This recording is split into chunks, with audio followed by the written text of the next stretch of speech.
അപ്പോൾ തമിഴ് പടം പെരിസ് കണ്ടു. എനിക്ക് മൊത്തത്തിൽ പടം അത്ര വർക്കായില്ല.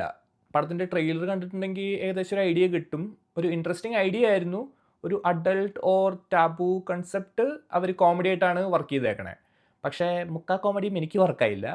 ഒരു 3ഓ 4ഓ പ്രാവശ്യം ഞാൻ മൊത്തം പടത്തിൽ ചിരിച്ചു. അതല്ലാതെ വേറെ ഓവർ ഇൻട്രസ്റ്റിംഗ് ആയിട്ടുള്ള സംഭവങ്ങളൊന്നും എനിക്ക് തോന്നിയില്ല. പടം കുറച്ച് പ്ലെയിൻ ആയിട്ട് ഇങ്ങനെ പോകുന്ന പോലെ. ഒരു ഇൻട്രസ്റ്റിംഗ് ഓർ എൻഗേജിംഗ് ലെവലിലോട്ട് പടം മൊത്തത്തിലെത്തിയില്ല. ബേസിക്കലി കുറേ ഡം ക്യാരക്ടേഴ്സും കുറേ ഡം സിറ്റുവേഷൻസും വെച്ചിട്ട് കോമഡി ഉണ്ടാക്കാൻ നോക്കിയേക്കാണ്.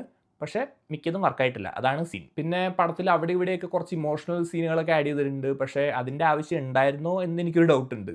പടം മൊത്തത്തിലൊരു കോമഡി ആയിട്ട് ട്രീറ്റ് ചെയ്താലും would have been totally fine. പിന്നെ കുറേ സീനുകളൊക്കെ അവർ കോമഡി ആക്കാൻ നോക്കിയേക്കണത് ഒരു ഫ്ലോ ഇല്ലാതെ പോയി. അങ്ങനെ കുറേ സീനുകളിൽ ആക്ടേഴ്സിൻ്റെ അഭിനയവും അത്ര സുഖമില്ല. പിന്നെ കുറേ ഡയലോഗ്സ് ഒക്കെ അവർ എക്സ്ട്രാ ഡബ്ബിങ്ങിൽ ആഡ് ചെയ്ത പോലത്തെ ഒരു ഫീലൊക്കെ. പിന്നെ പടത്തിൽ നിഹാരിക ഷീസ് എ യൂട്യൂബിലാണ് ഞാൻ മെയിനായിട്ട് പുള്ളിക്കാരിനെ കണ്ടേക്കണേ. പുള്ളിക്കാരി ഉണ്ട് ഈ പടത്തിൽ.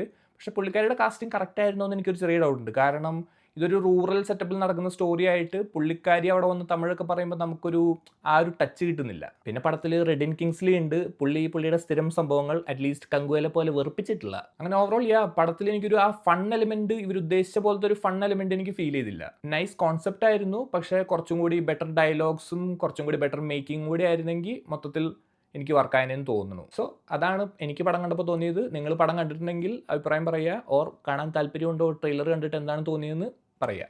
ഓക്കെ.